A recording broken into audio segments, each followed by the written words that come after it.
আসসালামু আলাইকুম। সংবাদে আপনাদের সবাইকে স্বাগত জানাচ্ছি। আমি ফিরোজ তোহা। শুরুতেই আরবে কেবলস সংবাদ শিরোনাম। বাংলাদেশের সর্বশেষ গুরুত্বপূর্ণ আপডেট সংবাদে আপনাকে স্বাগত। শুরুতে সংবাদ শিরোনাম, পরে বিস্তারিত। শুরুতেই জানিয়ে দিব, বিএনপি সমর্থক রাজনৈতিক দলগুলোর 6 দফা দাবি। কারফিউ প্রত্যাহার করে সেনাবাহিনীকে ব্যারাকে ফিরে এনে আসো 6 দফা দাবি জানিয়েছে বিএনপির সমর্থক রাজনৈতিক দল এবং জোটগুলো। আজ এক বিবৃতিতে দলগুলো এই দাবি করেছে। এরপর জানিয়ে দিব, খোঁজ মিলছে না কোটা আন্দোলনের অন্যতম সমন্বয়ক আরিফের। বৈষম্যবিরোধী ছাত্র আন্দোলনের অন্যতম এবং জাহাঙ্গীরনগর বিশ্ববিদ্যালয় শাখার 1 নম্বর সমন্বয়ক আরিফ সোহেলকে খুঁজে পাওয়া যাচ্ছে না বলে দাবি করেছে তার পরিবার।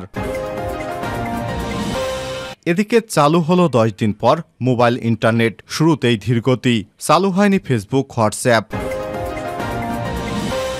জানিয়ে দিব, ব্যাংকে বেড়েছে গ্রাহক, তবে জমার চেয়ে টাকা তুলছেন বেশি। কোটা সংস্কার আন্দোলনকে ঘিরে সংঘাত সহিংসতার পর কারফিউ কিছুটা শিথিল করায় বুধবার থেকে সীমিত পরিসরে চালু হয়েছে সরকারি অফিস। বুধবার ও বৃহস্পতিবার বেলা 11টা থেকে বিকাল 3টা পর্যন্ত অফিস চলে। তবে আজ অফিস শুরুর প্রথম দিনই দেখা গিয়েছে ব্যাংকে গ্রাহকেরা টাকা জমার থেকে বেশি পরিমাণ তুলে নিচ্ছেন। জানিয়ে দিব, প্রবাসীদের গ্রেপ্তার নিয়ে যা বললেন প্রধানমন্ত্রী শেখ হাসিনা। কোটা আন্দোলনের সঙ্গে সংহতি প্রকাশের কারণ বিচারের সম্মুখীন হয়েছে বিশ্বের বিভিন্ন দেশে থাকা প্রবাসীরা। এসব প্রবাসীর নিরাপত্তা দিয়ে প্রধানমন্ত্রী শেখ হাসিনা উদ্বেগ জানিয়েছেন। এ বিষয়ে খবর জানিয়েছেন তথ্য প্রতিমন্ত্রী এ আরাফাত। বিজ্ঞপ্তিতে বলা হয়েছে, তথ্য এবং সম্প্রচার মন্ত্রণালয় জনসংযোগ কর্মকর্তা ইফতেখার হোসেন এক সংবাদ বিজ্ঞপ্তিতে জানিয়েছেন, বিদেশে যারা গ্রেপ্তার হয়েছে তাদের জন্য সরকার উদ্বেগ জানিয়েছেন। তবে ওই দেশের আইনের প্রতি তিনি সম্মান প্রদর্শন করেন। ওই দেশের আইন অনুযায়ী তাদের বিচার হবে বলে জানিয়েছেন। এ ব্যাপারে সরকারের কোনো হাত নেই। এবং সর্বশেষ জানিয়ে দিব, আরও 2 জনকে ডিবি হেফাজতে নেওয়ার কথা জানালেন ডিবি প্রধান হারুনুর রশিদ। সরকারি ব্র্যাক বিশ্ববিদ্যালয়ের সাবেক শিক্ষক আসিফ মাহতাব এবং কোটা আন্দোলনের অন্যতম সমন্বয়ক নুসরাত তাবাসসুমকে হেফাজতে নেওয়ার কথা জানিয়েছেন ঢাকা মহানগর পুলিশের অতিরিক্ত কমিশনার ডিবি মোহাম্মদ হারুনুর রশিদ। আজ ডিবি কার্যালয়ে আয়োজিত এক সংবাদ সম্মেলনে এসব তথ্য জানান তিনি। ডিবি প্রধান বলেন, নিরাপত্তার কারণে নুসরাত এবং আফিফ সহ 5 জনকে ডিবির হেফাজতে আনা হয়েছে। উদ্বিগ্ন হওয়ার কিছুই নেই। নুসরাত তাবাসসুম ঢাকা বিশ্ববিদ্যালয়ের রাষ্ট্রবিজ্ঞান বিভাগের স্নাতকোত্তর পর্বের শিক্ষার্থী। রোববার ভোরে রাজধানীর মিরপুরের রূপনগর আবাসিক এলাকা থেকে তাকে তুলে নিয়ে যায় ডিবি। প্রিয় দর্শক, এতক্ষণ শুনছিলেন সংবাদ শিরোনাম, এবারে বিস্তারিত। তবে তার আগে বন্ধুরা, অনুরোধ থাকবে সংবাদটিতে একটি লাইক দিয়ে দিন। এই সংবাদ সম্পর্কে আপনার মূল্যবান মতামত কমেন্ট করে জানিয়ে দিন। কমেন্ট করে জানিয়ে দিন বন্ধুরা, এই সংবাদটি আপনি কোন জেলা বা কোন দেশ বা কোন স্থান থেকে দেখছেন এবং শুনছেন। আর আপনি যদি এই চ্যানেলে নতুন হয়ে থাকেন, সংবাদটি দেখতে দেখতে আমাদের চ্যানেলটি সাবস্ক্রাইব করে রাখুন, যাতে করে আমাদের লেটেস্ট আপডেট সংবাদগুলো সবার আগে আপনার কাছে পৌঁছে যায়। এবারে বিস্তারিত। বিএনপি সমর্থক রাজনৈতিক দলগুলোর 6 দফা দাবি। কারফিউ প্রত্যাহার করে সেনাবাহিনীকে ব্যারাকে ফিরিয়ে নেওয়া সহ 6 দফা দাবি জানিয়েছে বিএনপির সমর্থক রাজনৈতিক দল এবং জোট। গতকাল এক বিবৃতিতে দলগুলো এই দাবি জানিয়েছে। দাবিগুলো হলো, নিরাপত্তা দেওয়ার অজুহাতে বৈষম্যবিরোধী ছাত্র আন্দোলনের নেতাদের জোর করে তুলে নেওয়া বন্ধ করতে হবে। যাদের তুলে নেওয়া হয়েছে তাদের অবিলম্বে ছেড়ে দিতে হবে। ছাত্র জনতা এবং বিরোধী দলের নেতাকর্মী সহ সবার উপর হামলা, মিথ্যা মামলা প্রত্যাহার এবং গ্রেপ্তারি বন্ধ করতে হবে।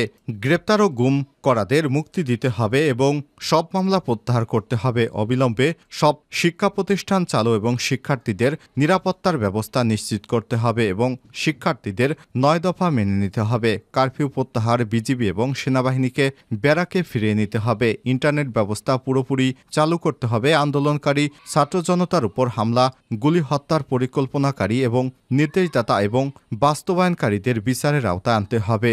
সব হত্যার দায় স্বীকার করে প্রধানমন্ত্রী শেখ হাসিনাকে অবিলম্বে রাষ্ট্রপতির কাছে ক্ষমতা হস্তান্তর করে পদত্যাগ করতে হবে। বিবৃতিতে সরকার বিরোধী রাজনৈতিক নেতাকর্মীদের গ্রেপ্তারে চিরুনি অভিযানে তীব্র নিন্দা এবং প্রতিবাদ জানানো হয়। খোঁজ মিলছে না কোটা আন্দোলনের অন্যতম সমন্বয়ক আরিফের। বৈষম্যবিরোধী ছাত্র আন্দোলনের অন্যতম সমন্বয়ক এবং জাহাঙ্গীরনগর বিশ্ববিদ্যালয় শাখার ১ নং সমন্বয়ক আরিফ সোহেলকে খুঁজে পাওয়া যাচ্ছে না বলে দাবি করেছে তার পরিবার। গত দিবাগত রাত ৩টা ৪০ দিকে বিশ্ববিদ্যালয় সংলগ্ন আমবাগান এলাকা নিজ বাসা থেকে তাকে তুলে নেওয়া হয়েছে বলে অভিযোগ করেছে তার পরিবারের সদস্যরা। আরিফের ছোট বোন উম্মে খায়ের ইদি বলেন, রাত ৩টা ৪০ দিকে বাসায় সাদা পোশাকের ৮ থেকে ৯ জন লোক অস্ত্রশস্ত্র নিয়ে আমাদের বাড়িতে আসেন। তারা কথা বলার জন্য দরজা খুলতে বলেন। আমরা তাদের পরিচয় জানতে চাইলে নিজেদের আইনশৃঙ্খলা রক্ষাকারী বাহিনীর সদস্য বলে পরিচয় দেয়। এরপর তারা গেট ভেঙে ভিতরে ঢুকতে চাইলে আমরা দরজা খুলে দেই। তিনি আরো বলেন, বাসায় ঢুকে তারা আমাদের ফোন আটকে বাড়ি তল্লাশি করে। এরপর আমার 2 বড় ভাই আরিফ ও জুয়েলকে নিয়ে চলে যায়। জুয়েল ভাইকে সাভার গ্যান্ডা এলাকায় নামিয়ে দিয়ে আরিফ ভাইকে আশুলিয়া থানায় নিয়ে যাবে বলে তারা জানায়। তবে গাড়িটিকে আমার ভাই ঢাকার দিকে চলে যেতে দেখেছেন। আরিফকে তুলে নেওয়ার অভিযোগ প্রসঙ্গে আশুলিয়া থানার ভারপ্রাপ্ত কর্মকর্তা ওসি AFM সাইদ কালবেলাকে বলেন, আমরা এ নামে কাউকে তুলে নিয়ে আনিনি, এ বিষয়টি কিছুই জানি না আমরা। 10 দিন পর ফিরল মোবাইল ইন্টারনেট, শুরুতেই ধীরগতি, চালু হয়নি ফেসবুক, হোয়াটসঅ্যাপ। ঢাকা থেকে প্রকাশিত একটি অনলাইন নিউজ পোর্টালে কাজ করেন খায়রুল ইসলাম। কাজের সাথে 24 ঘন্টায় মোবাইল ইন্টারনেট প্রয়োজন হয় তার। 18 জুলাই সন্ধ্যা থেকে মোবাইল ডাটা চালাতে পারছিলেন না তিনি। অবশেষে রোববার 28 জুলাই বিকাল 3টার কিছু সময় আগে থেকেই 4G নেটওয়ার্ক চালু হয় তার ব্যবহৃত মোবাইলে। এতে বেশ উৎফুল্ল তিনি, সঙ্গে স্বস্তি ফিরে তার চোখ মুখে। টানা 10 দিন পর মোবাইল ইন্টারনেট পায় খুশি খায়রুলের মতো 13 কোটিরও বেশি গ্রাহক। তবে সচল হলেও শুরুতে গ্রাহকেরা ইন্টারনেটের ধীরগতি পাচ্ছেন বলে অভিযোগ করেছে। যদিও অপারেটররা বলছেন ধীরে ধীরে গতি স্বাভাবিক করার চেষ্টা করছেন তারা। খায়রুল নন, আরও বেশ কয়েকজন ব্যবহারকারীর সঙ্গে যোগাযোগ করে 3টা বাজার আগেই মোবাইলে ইন্টারনেট ফিরে পাওয়ার তথ্য নিশ্চিত হওয়া গেছে। কেউ অবশ্য জানিয়েছেন তাদের মোবাইল ফোন 4G আসছে এবং যাচ্ছে। এদিকে দেশে ফেসবুক ও ইনস্টাগ্রাম, হোয়াটসঅ্যাপ, টিকটক, টুইটার বন্ধ রয়েছে। তবে অধিকাংশ ব্যবহারকারী ফেসবুক স্ট্যাটাস দিয়ে মোবাইলে ইন্টারনেট ফেরার তথ্য জানিয়েছেন। তারা মূলত VPN ব্যবহার করে ফেসবুকে সক্রিয় হয়েছেন। আজ বেলা 11টায় রাজধানীর আগারগাঁয়ে বাংলাদেশ টেলিযোগাযোগ নিয়ন্ত্রণ কমিশন BTRCর ব্রিফিংয়ে বিকেল 3টা থেকে মোবাইল ইন্টারনেট চালুর কথা ঘোষণা দেন ডাক টেলিযোগাযোগ ও তথ্য প্রযুক্তি প্রতিমন্ত্রী জুনায়েদ আহমেদ পলক। তিনি বলেছেন, বিনামূল্যে 5GB ডাটা পাবেন গ্রাহকেরা।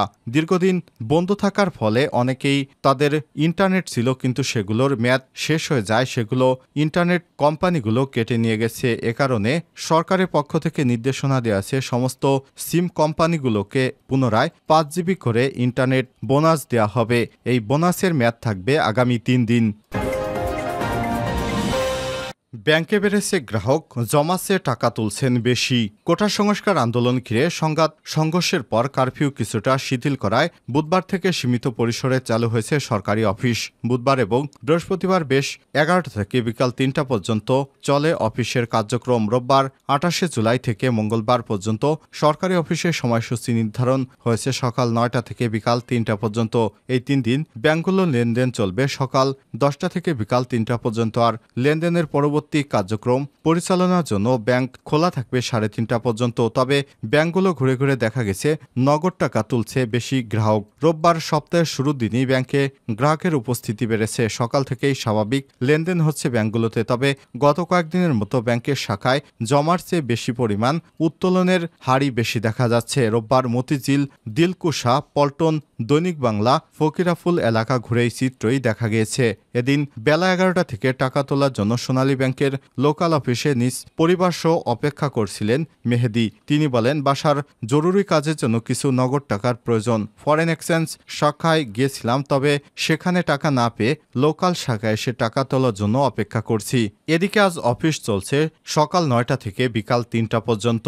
দিলকুশা ইসলামী ব্যাংকের শাখায় এসেছেন তারিক। তিনি বলেছেন, গত কয়েকদিন ধরে আন্দোলনের মুহূর্তে ব্যাংকের ATM বুথেও টাকা পাইনি, যা হাতে ছিল সব খরচ করেছি। সপ্তাহের এই 3 দিন অফিস খুলবে, পরে যদিও আবার না খোলে, এ কারণে আজ একটু ফ্রি ছিলাম, তাই ব্যাংকে এলাম টাকা তুলতে। প্রবাসীদের গ্রেপ্তার নিয়ে যা বললেন প্রধানমন্ত্রী। কোটা আন্দোলনের সঙ্গে সংহতি প্রকাশের কারণে বিচারের সম্মুখীন হয়েছেন বিশেষ করে দুবাই সহ বিদেশে থাকা অনেক দেশের প্রবাসীরা। এসব প্রবাসীদের নিরাপত্তা নিয়ে প্রধানমন্ত্রী শেখ হাসিনা উদ্বিগ্ন বলে জানিয়েছেন তথ্য প্রতিমন্ত্রী মোহাম্মদ আলী আরাফাত। শনিবার ২৭ জুলাই এসব তথ্য এবং সম্প্রচার মন্ত্রণালয়ের জনসংযোগ কর্মকর্তা ইফতেখার হোসেন এক সংবাদ বিজ্ঞপ্তিতে এসব তথ্য জানিয়েছেন। খবর বাসাসের বিজ্ঞপ্তিতে বলা হয়েছে, প্রবাসীরা যেন আর কোনো সমস্যার সম্মুখীন না হয় সে বিষয়ে প্রধানমন্ত্রীর নির্দেশে দূতাবাসগুলো কাজ করছে। সরকার প্রবাসীদের সুরক্ষা নিশ্চিত করার বিষয়ে বদ্ধপরিকর। এর আগে বাংলাদেশে কোটা সংস্কার আন্দোলনের সংহতি জানিয়ে সংযুক্ত আরব আমিরাতে বিক্ষোভ করায় ৫৭ জন বাংলাদেশিকে বিভিন্ন মেয়াদে কারাদণ্ড দিয়েছে দেশটি। উল্লেখ্য, সংযুক্ত আরব আমিরাত অর্থাৎ দুবাইতে কোনো ধরনের গণজমায়েত, মিছিল বা উস্কানিমূলক সমাবেশ করার বিষয়ে আইনগত নিষেধাজ্ঞা রয়েছে।